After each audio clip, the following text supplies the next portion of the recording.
So we know that social media has become a massive part of everyday life and particularly business, and even more so LinkedIn.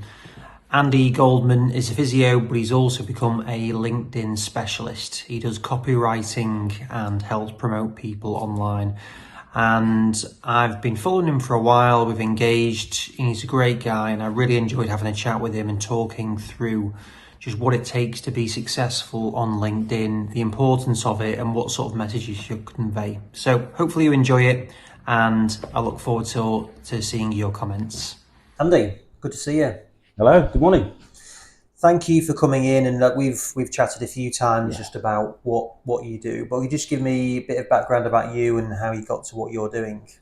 Right. Oh, big question. Well, by background, I'm a physiotherapist. My predominant role was working in the community. So I was the physiotherapy lead for the Leeds Community Healthcare NHS Trust. So leading a team of physios, occupational therapists around West Leeds, trying to keep people safe at home, out of hospital, organising provision of care, that kind of thing, rehabilitation after injury and illness. But it got to the point where there's other avenues I wanted to explore, particularly around communication, how we get messages out to our patients. And while working in that role, that was quite difficult to do. It was very hectic, a lot of crisis management, and I needed to take a step back in order to do that. So I started looking at copywriting. So if you're not sure what copywriting is, it's about using words to grab attention, to persuade someone to take an action. It might be to buy something, or it might be to follow or to engage with something. So if someone's got a private business, for example, or private practice, and you're looking to get more patients, more referrals, I would use words, whether that be on a website, it could be an email campaign, blogs for your website, or social media such as LinkedIn or Instagram, and I'd write the captions that would be targeted at their particular audience to gain a following, to get them to click, to buy, to follow, to refer, whatever it might be. So I'm combining the two roles. Right. So in terms of that then, so how have you seen it change? Because historically it seems like now more and more it's all short form. So we were having a conversation internally where it was like, do we even put a blog out there anymore, or is it just videos? So from your side, like I like reading things not too long, but like having something on there. So where do you sit on in terms of like the content where copywriting fits in that? Yeah, no, I think you're right. The short form, there's big pushes for skimmable content. I think I told you when people are scrolling through their phone, they're going through their news feed, you've got to capture their attention like almost instantly, otherwise it's gone. I think it's the average research says 3 seconds is the average for someone looking at something before they move on. So you've got to be able to capture their attention. So the short form is really important. It needs a really good headline to make someone click that see more option on LinkedIn when you see someone's post, as an example. That doesn't mean to say that the longer form stuff isn't of any use anymore. It's vital, because the idea of getting someone's attention on social media for me is to expand on that first bit you see, is to expand so that people read on. Make every sentence make every sentence for the reader to look at it, to move on to the next line and the next line and the next line. If they do that, you're going to draw them over to wherever you want them to go. It's your call to action. You might want them to go to your website after that, your landing page. Keep them going. People then want social proof, and that's where your blogs come in. And that's where blogs, they're certainly playing their role at the moment still. Yeah, no, that's interesting to hear. It's bringing them through almost telling a story and bringing them from A to B to wherever you want them to go. So yeah, we'll come back to that bit about the story, but we've got onto LinkedIn there now. And like, where do you see LinkedIn? I know that's the topic that we're mainly going to discuss today, but where do you see LinkedIn fitting alongside the things of like TikTok and Instagram, X? Well, I think LinkedIn are certainly starting to push more of the video content now. But the thing with LinkedIn, the algorithm, people go on and on about the algorithm and the changes and never knows what the algorithm is and trying to keep up with it. I think the whole point is making sure that your content is relevant and use it and mixing it up. I think if you're producing the same stuff over and over again, your impressions will then start to decline. So changing it up, using the video content. You mentioned articles before when we discussed it. It's using various mediums to keep LinkedIn interesting and keep your audience engaged. Yeah. So So the platform wants you to keep mixing it up, or the audience does, or both? I think personally, I think it's the platform, because if I could be doing really well for 1 week, using a particular style of content, or it might just be text only, and then all of a sudden, for no, well, I feel like it's no reason. A lot of people think it's no reason. All of a sudden, it'll take a nosedive. So you need to keep changing it up and experiment with it. And that's the thing. People, I think, say it's the algorithm's fault. It's the algorithm can't keep up with it. Well, okay, if things change, you've got to change as well. And it's all about the content and producing content that's valuable. That's the thing that gets people to engage with you. It's valuable content. And if that needs to be in different forms, experiment with it. If one post doesn't work, so what? Move on to the next one and try and keep working out what works and look back over it, analyze it, see what works and use it again. But yeah, keep it changing. Yeah, that's interesting. And then how would you judge if something is successful? Like, for example, I'll go to Everton. I went to see a few different parts. Went to the current ground, the new ground, and the training ground. Yeah. I put a photo of me outside all of them, and it normally gets relatively good likes on there, maybe a couple of comments. But then if I put out something which I would say is more informative, like a video with a thought leader, like something like this or something like that, you may not get as much interaction on that. So how do you judge success? Is it likes, comments, impressions? How do you judge it? So before all that, what it comes down to is, what are you looking to achieve with your content and your posts? What are you want? Is it numbers? Is it a numbers game? Because if you're wanting impressions and lots of eyes on it, that's fine. Putting Everton in front of that, and it gives it a good amount of credibility, and people will like that content, is great. But what's the aim of it? If you get 1,000 likes but it doesn't go anywhere, and you're wanting to sell a service, for example, then is it achieving your goal? Are you better off finding content where you're aiming at a certain audience that you're trying to perhaps promote to, a product to, or a service to? And would you rather have 10 likes and sell something, or 1,000 likes and popularity?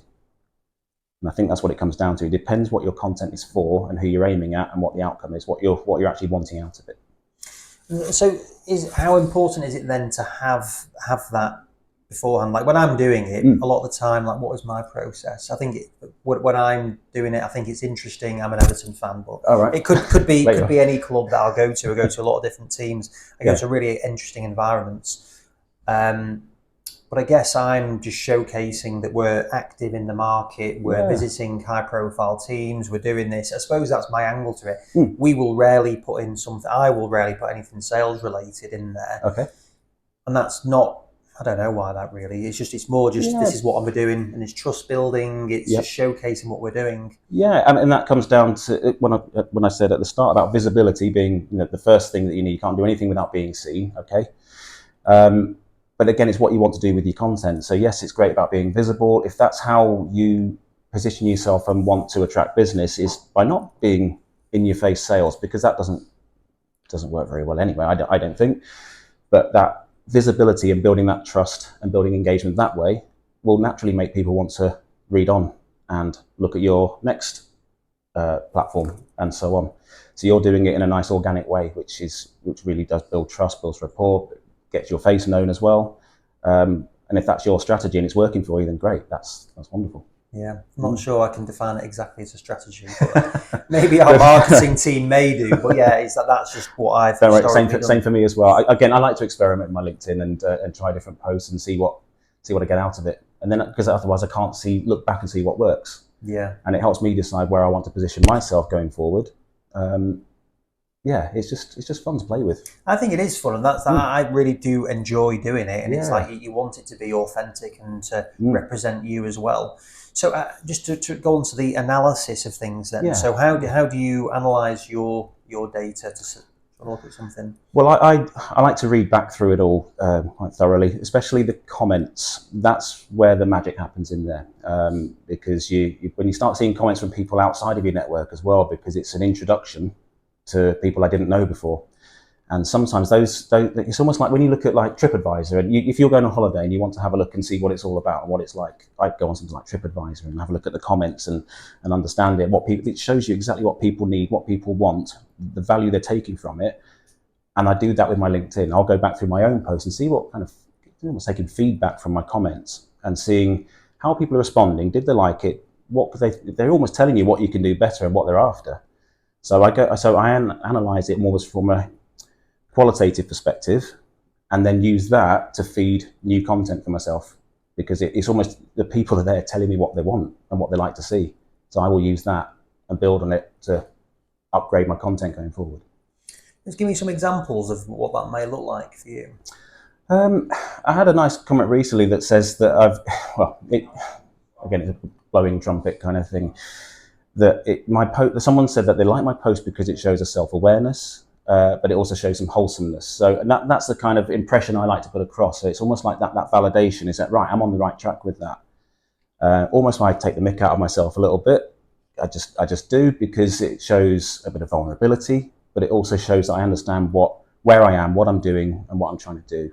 And receiving feedback like that for me is really important, because I'm a sole trader. This is how I want to come across. So it's using comments like that to say, right, yeah, I'm in the right direction here. But then if something doesn't quite work, again, it's just looking at those comments and thinking, okay, I might use that again, I might not, but I've got maybe a different way to look at it going forward. It's the comments.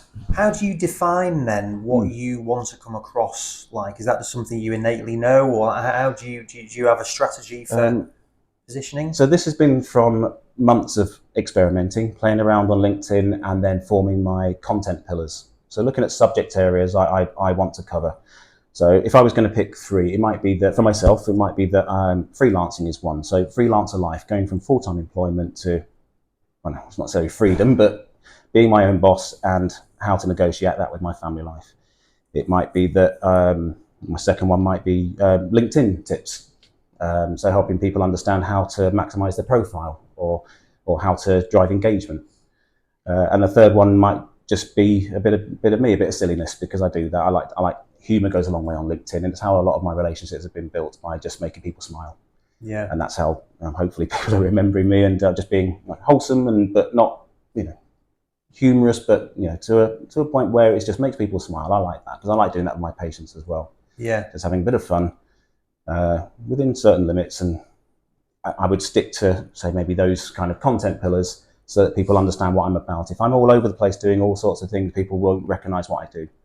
So I have to keep it to certain subject areas. Yeah. So rotate them. And how planned is that then? So like, if you say you want to come across like that, which is really authentic as a core value, I guess, isn't it? This is what you're going to come across like. But then, so do you have a plan, a strategy to say, right, well, I need to encompass all of those 3 things, or 2 or 3 or whatever, to when you're posting? When I'm selling myself, because it's myself, I'm on my own with this business as a sole trader. So if I'm pushing almost a personal brand to build rapport, almost like like yourself, you're getting yourself out there through visibility and people to learn about you. So yes, a lot of that, the authenticity comes from not planning a month in advance, because for me, that doesn't necessarily work unless I'm providing, say, an educational piece, which is almost timeless. I like to talk in the moment. But I'm also aware there's only certain times I like to post on LinkedIn, such as live time for my audience. If I get go to bed and it's 10 o'clock and I've got an idea, I'd write it down, but there's no point posting it if most of my audience is in the UK, because they're not going to see it. So I would still write it down. I make notes as I go along, but I'd schedule it for the next morning. And I'm very much an as I go along. But if I'm working for a client who's producing educational content, promoting their business, and it's a bit more, it's something that as I say, is timeless, then I would batch content that for perhaps the next couple of weeks or whatever that determines. Yeah. So it depends. Again, it depends. It depends on the client, what they want, and what sort of content they're putting out. Mine's very much from a creative perspective, so I can't just turn on creativity. That can come at any time. Like, say, if I go to bed, that's when that's where my brain gets going. It's weird. When I'm out for a run, so I have to stop and make notes on my phone quickly. Right, fine, I'll have that. And I've got this long list of LinkedIn ideas on my notes app on my phone. So I've got content ready to go, but I don't leave it too long. Otherwise, what's the point? Yeah, no, I think it's really good. I know what that's like when I think of something like I'm pulling a book together at the moment. It's like, God, I've got to get that in, or I love this quote or something like that to get in there. I mean, one person who I think does really well on LinkedIn, I love the way that he does stuff, and he's supporting some of our team for us, is Danny Donachie. I don't know if you've seen Danny's work. I know the name. So Danny he's worked in football for a long time. He was at Everton for 20 odd years. Yeah. And he's kind of moved away and is into sort of like culture, team.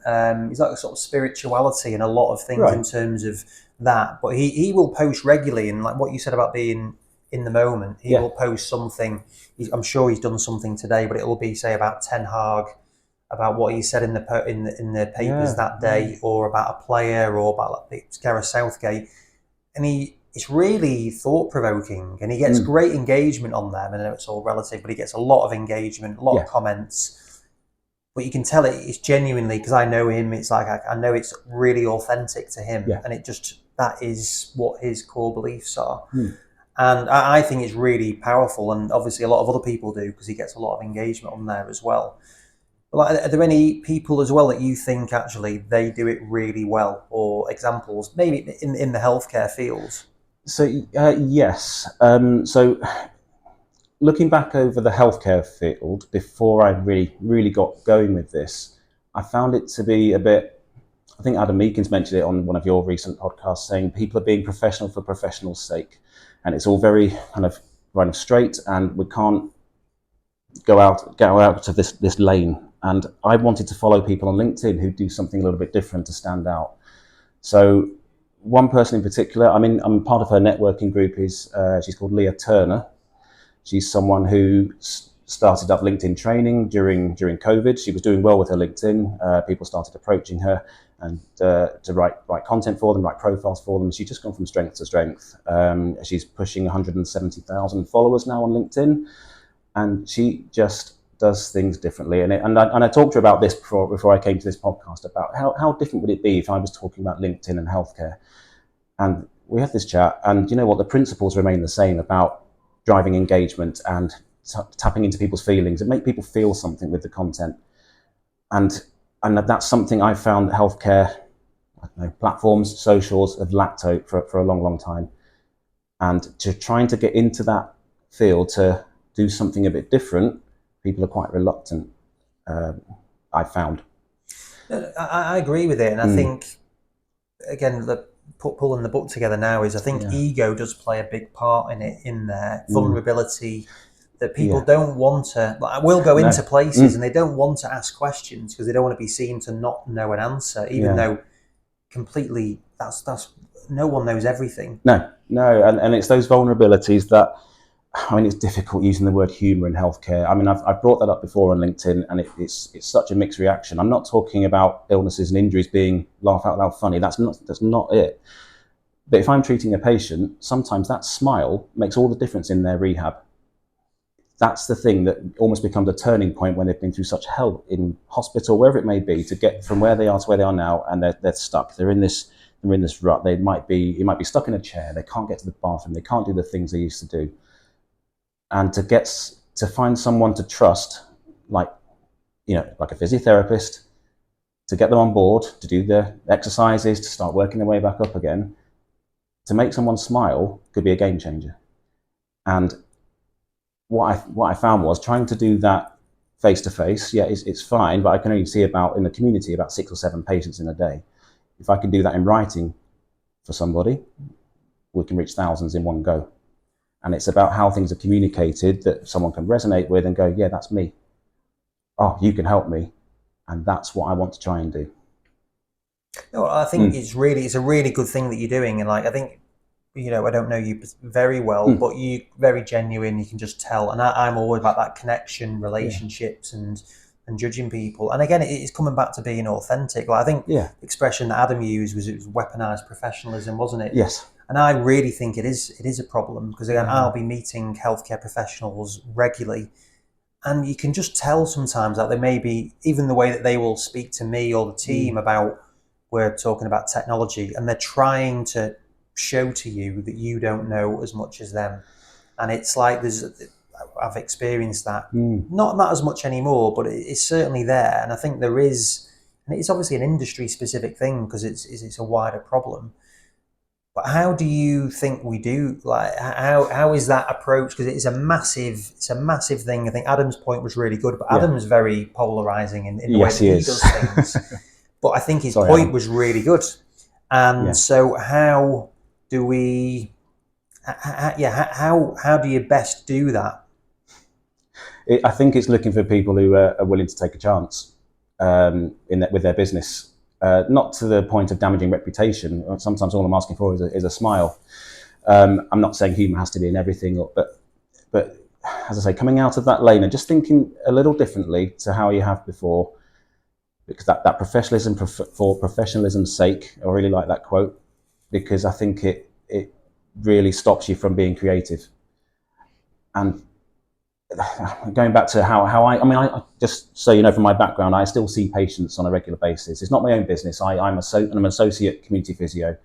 A former colleague of mine, she's approached me, would like to see some patients. Yes, it keeps my clinical skills up. I keep in touch with the clients or the audience that I'm writing about and for.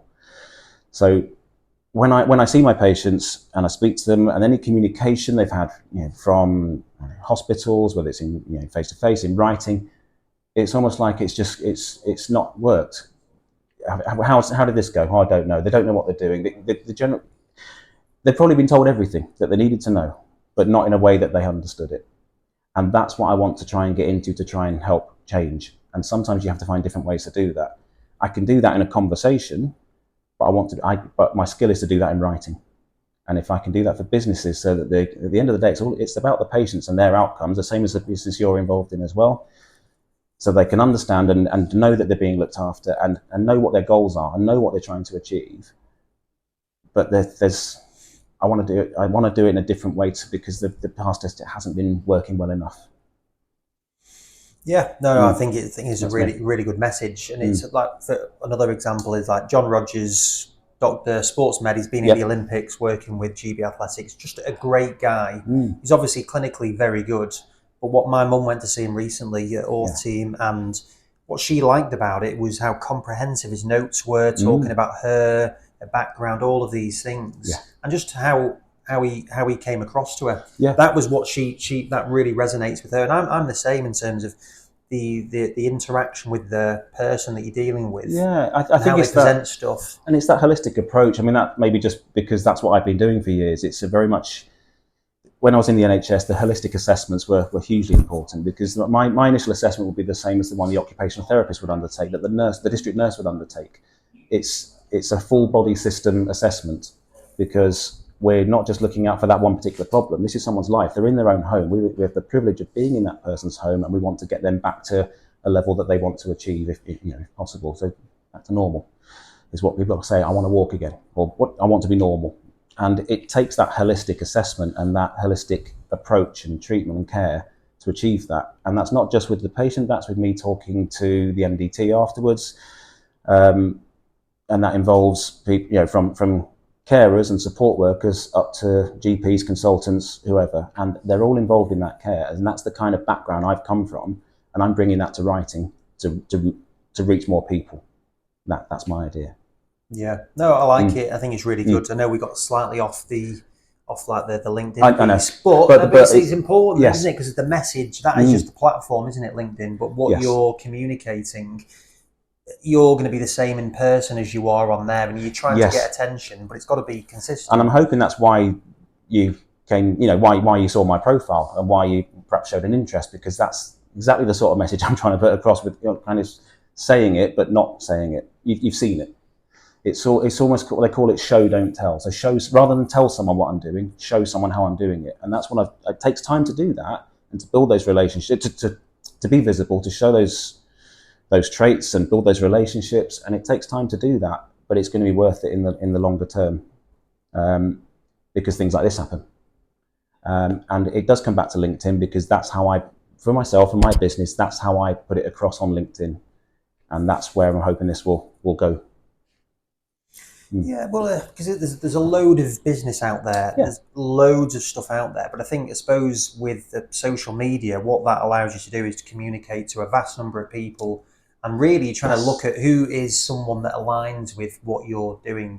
That's what we're thinking of for this is, right, is that person aligned roughly with what you're doing? Not that we say, we only sell to people that I like. It's like, obviously we're not like that. However, there's a part of it that I want to work on exciting projects with people that you can connect with and you've got a genuine relationship with. Yes. And LinkedIn is just a platform to be able to showcase that message, I guess. Absolutely. And I joined LinkedIn first time round, probably about 10 years ago, when I was still, in the thick of things with the NHS and found it of no use to me. My impression of it, without knowing it, was it's corporate, it's stuffy, it's business, it's finding jobs. Okay, that wasn't for me. I was climbing up through the NHS. NHS jobs is where I went to for the career progression and, on the inside. So I returned to LinkedIn when I wanted to go into copywriting towards the end of 2022. And again, still with that same feeling of it being this business, very business-like. You almost can't be yourself on it, not like you can on, say, some of the other platforms like TikTok, Instagram, and so on. What I've learned is you can, and that's the content that works the best. It's being authentic, being yourself, growing organically, not just getting followers for no particular reason. If you're going to write to someone, you need to write people who are interested in your content and want to engage with it, and otherwise, what's it for? If you just want numbers, then fine. But it, again, depends what you're after. I want to build genuine connections so that I can, get new clients and write for them and gradually build those platforms and to help get my business take off in the end. But LinkedIn is, as I say, experimenting with that content. It isn't what I thought it was when I rejoined it. And the best engagement I've had is just through being myself, and engaging with other people. Almost treat it as for them, not for you, in a way. It's about providing content that other people will find valuable, and that's how you get your engagement, and that's how you get your interaction. It's almost giving more than you receive. Yeah. It's kind of how healthcare works a bit, isn't it? No, it is. And then, so what would your advice be, without giving your complete business plan away, but if someone's use LinkedIn, but they want to work out their 3 pillars of what they're doing, how would you work that out? Speaking to the client, so my process would be, if I can do face-to-face, I prefer it, but that's just because I might have someone local. But it's getting to know the client. If I almost need to step into their shoes, understand what their tone of voice is, what their business goals are, and look at what sort of content they want to put out there, and find something that we can use and repeat and break down and reuse content. I'll give you an example. I'm working with someone at the moment who is a doctor, has got a number of businesses on the go, but but how do we bring that all together into one thing, and how do we promote that? So I'm using LinkedIn to use such as the featured posts to break down the businesses and say what they are and provide links so you can go to each of those easily. People, as I say, people scroll very quickly and want to be able to click things and go straight to it. So we found a way to optimize the profile. So if you go on your profile, those are the things you'll see. It's easy to get to. And then it's about you. And if someone's going that far, they might want to look at what content you've got. As I say, it's about building that story and making someone want to scroll further down that person's page and then find out more about them and take them on a journey. And then we'll talk. And then I meet regularly with my client to talk about what content's been working. We analyze it, same as I do with my own. We go back and say, right, well, this is working. People are liking this. Let's do some more of that. But what can we do a bit differently this time to try and get even better? Optimizing profiles, helping with content, whether I write it for them or provide advice on it. That's the sort of thing I've been doing. Yeah, no, I think it's good. Yeah, and then I know some of the clients you work with, and I can see that it's good stuff, and it's had good engagement. Yeah. How do you think, from a practical perspective? I love a bullet point. I love having minimal stuff as possible. That's just the way I consume. It's like that skimmable content we talk about. Something's going to make you go there to the end. Yeah. What is the evidence in terms of what is good? Like, is a paragraph good if you're putting a video on there, or is it like, I've seen a theme at the moment where it's like one sentence gap. Yeah, I've seen a lot more of that on LinkedIn. The more I've been on LinkedIn, the more I've seen that line gap. It's getting that reader stay on there because. Sorry, but the audience, they're lazy. They want that skippable content, easy to read content. But again, what it always comes back to is, what is the content though? What is it? What's the message you're trying to get across? Are you just wanting people to read on quickly to the end, or what's the aim of it? There's nothing to say that long chunk of text, that paragraph won't work, because it depends what the content is. Whatever that line is, if that line doesn't make someone want to read the next line, then it's not going to work. Whether there's a gap or not, personally, it just needs to be enough to make sure that someone keeps reading. They say for LinkedIn, also for visibility, dwell time is most important. You can't really measure it. So dwell time is being how much time someone spends on your screen, on that post reading it. So the longer someone stays on it, the more chance there is of that appearing on that person's newsfeed again. So if you want to keep them there, you don't want everything just short form so it snaps, gone. So you need to mix it up. So because if you've hooked someone with a post that's got that, your next post might be a bit longer in length, and to keep people there because they like what you do. Okay, yeah, that's interesting. So what pre-work, we've talked about LinkedIn quite a bit there, but what pre-work do people need to do? Because it's an extension of your website, of your business, isn't it there? Yeah. What do you think people need to do as a next step in terms of getting ready to really push forward? And again, probably not even just LinkedIn related, but just for themselves and their business. Well, if we are keeping it around just LinkedIn initially, then the content, that's, if you're going to go on someone's profile, that content's going to be further down when you scroll. So what you need is you need to start off with your headline. So the bit that appears underneath your name, giving away some secrets now, they're not necessarily secrets, but if you were to comment on someone else's post, what will show on the comments feed is your name and the first 46 or so characters of your headline that appears underneath your name on your profile. That, and whatever you write in your comment, that's all you're going to have to entice someone to click on your profile. So those first 46 characters or so are absolutely vital. So maybe your job title just won't be enough because the audience are always thinking, what am I getting out of this? What's in it for me? If they just see a job title, well, okay, that's what you are. If that's what they're looking for, fine. But if you want to draw someone in, you maybe need to have a look at your first 46 characters. And it's thinking about where would you look at if you then click on that profile, where you're looking next. The thing that stands out for me is the banner, or you might call it a cover photo, the bit that goes behind your profile picture. And there's so much room there for a message or a call to action or what you want the audience to do. That's the first thing someone will see. And then they start scrolling, and you've got your about section. So that's really important because your about section, I think, did it used to be called About Me? But anyway, it needs to be about them, about the audience. What is the audience? Again, being selfish, what am I getting out of reading that profile? So that's where you can talk about yourself, but it's for them. And that's the skill of copywriting, to turn it around, to say, this is what I do, and this is the problem I'm going to solve for you. And this is how you can do it. Only then do you start looking at featured posts and then your content. So there's quite a lot of work to do before you even get to content. So I'd be looking at the LinkedIn profile, how to get someone onto your profile page, because that's a biggie. If no one's going to click on it, then it's no point in being there. And then working your way through that profile before you even get to content. No, that's really good advice. I think I was saying to you previously, a friend of mine said, the best thing about your profile is that you've got a blue circle next to your name, which I think he meant it genuinely, but I was like, God, if that's the best thing I've got. Well, again, going back to copywriting, what's going to grab the attention? Those first 46 characters are really important, but you've got something there that everyone recognises. It's your brand. It's like when I put I've got colours of white, yellow and blue. I'm a Leeds fan. Bit of Yorkshire, blue and white, physio. So there are nods. There is thinking behind those colours. Well, really, it's gold because of my surname, Goldman. Those are my colours on my website.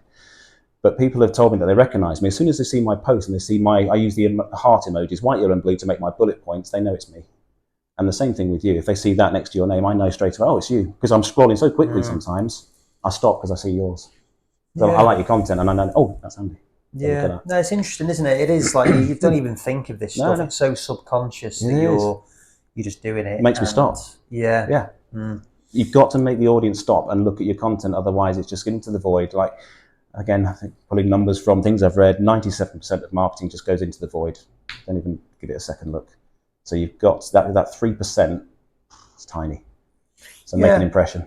And so, for that stuff, so you want to make an impression, but then in terms of the volume of posts or content putting out there, is it more is better? Is there a rule on that? There's no rules as such, but from Leah Turner, who I follow, and I'm in her group, and she's a LinkedIn trainer, 3 to 5 posts a week is the consensus. If you can post every day, great. But the biggest problem with that is it's time consuming and trying to find content. And I've seen friends of mine, people I've become friends with through LinkedIn, almost run themselves into the ground by just doing too much. So 3 to 5 posts a week, they say, is enough. But something more, even probably more important sometimes in your own content, is engaging with other people's posts, finding people that you want to engage with, whether it's potential clients or in your field of expertise, and providing some value, not just saying things like great post. That doesn't really do anything for the LinkedIn algorithm. You want to provide something, it's again providing something valuable. And then the hope is that you build that relationship and it's reciprocated for your own content. And that's how you build it. That's how you build your engagement. It's that giving more than you receive.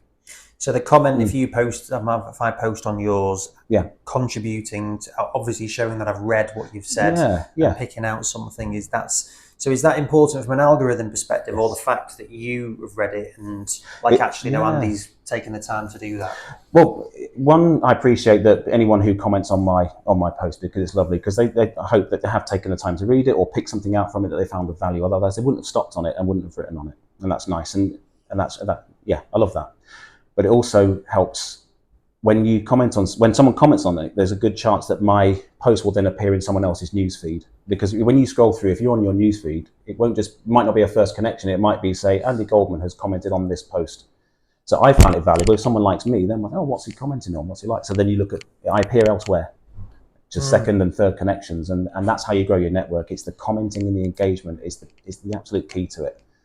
Yeah. But it's the thing that takes the most time. You can write your post and almost ignore it and leave it, but it doesn't really do anything without you engaging on your own content. You have to reply to everyone who sends a message to you, because that helps conversations build, helps you appear in news feeds, but supporting other people's content, and with a view to maybe building up to let's have a meeting, let's talk about how we can help each other, or what I can do for you or you can do for me. And that's the most important part, is the engagement. Yeah, it's time consuming, isn't it? Because you've got that, you've got other platforms, you obviously got your kind of normal job, so to speak, on it. So do you allocate time, or how do you do it? Well, that's the thing. If I was in a full-time job, I'd have to allocate, it'd be evenings, wouldn't it? Evenings, weekends, and I get that. That's why I do what I do, to take that off other people, because time is the difficult thing. Because the last thing you want to do when you come home is spend all evening on social media trying to put a business plan together. So that's why I'm doing it for people. So for me, I've got a bit more freedom with that, because the patients I see, I choose when I see them. I see them at home, so I know they're at home. I let them know when I'm coming. So it might be in between the patient visit. I'll just do a couple of replies here and there, a couple of comments. I just find ways around it. I don't necessarily allocate time. It's just when I've got a bit of spare time, I'll just log on, do 4 or 5 comments, and it soon adds up. I've seen people say they want to spend about half an hour a day on commenting. Half an hour is still a lot of time, really, if you're trying to organise your day. So I just do it a bit at a time, here and there, and as I say, it soon adds up. You're just making sure you reply to your own content, so that you're thankful that people are enjoying, taking value from what you've done, so that you can appear in other people's feeds. It builds, again, going back to building rapport, building engagement, building trust, and people remember you, people refer you, people like what they see, and you get more business out of it. Yeah. Yeah, no, that's really good. And then just in terms of the other platforms that we've got, what would you suggest in terms of those? I know we're not going to touch on those today, but Instagram, TikTok, X being probably the main ones that we use. YouTube, I guess, as well as another one. Again, it depends on your audience, because as you probably know, there's different audiences on different platforms. It depends where you're going. If your plan is to gather business, or if it's to build an engagement, then you depend. Again, you've got to choose which platform works for you. For me, LinkedIn is the best for me. If I was going to, I've tried I am on Instagram as well, but I don't spend as much time on that, because again, it becomes too time consuming for me. I'm working on client work. I've got to do my own as well. I don't want to just repeat the same things on Instagram that I'm doing on LinkedIn. It might be a slightly different audience on there. It's just more time for me. It depends on, like I say, it depends a lot, don't I? It's all about your audience. Yeah. Okay. LinkedIn is where I find clients and conversations happening. So that's just happens to be for me. I'm not the best video content creator, or I'm not an amateur photographer, not even that good. So Instagram probably doesn't work as well for me. Yeah. X was my go-to for years before I started this, because I ran a therapy account for one of my previous trusts. They let me loose with that, which was nice to drive staff and patient engagement. And X was Twitter was a great place to be, but now no one even looks at it for me. So it's not the place for me. But LinkedIn, it's thousands of impressions. I get a fair amount of likes for what I do and what I produce. So and that's how I'm meeting people like yourself and doing cool things like this. No, that's really good. Then last question then. Yeah. So just one of the ones which comes up quite a lot internally is that how personal should you go on LinkedIn? So like doing photos, like I'll still see comments from people like, why are they posting them being out for a meal or something on there? Like what's your thoughts on that? Yeah, I mean, there's people who say, I mean, I've had a comment before saying, don't make my post too Facebooky. I don't know if that's a word, but you know what I mean. But for me, why not? If I'm building a personal brand and want people to know a bit more about me, it's not saying every post is going to be a picture of my dinner or that I've been out with my family, but people getting to know me could be one of my content pillars. So it might be one post out of my 3 pillars, that personal side of it is really important because people get to know me. So I know someone who sent me a comment recently that as soon as they see my white, yellow and blue hearts, they know it's me, and they know about they listed all the things they know about me. And this lady was in America, and she knows straight away. Oh, that's me. He's the one that's training for a marathon, but he writes for healthcare businesses, and he's a freelancer. She knew because I spent the time building up that picture of me. So I think it's really important to talk about yourself, but it's not every post. I have to talk about my business at some point on there and push myself out there. But yeah, absolutely put things about yourself. And just because it's LinkedIn, don't let that stop you.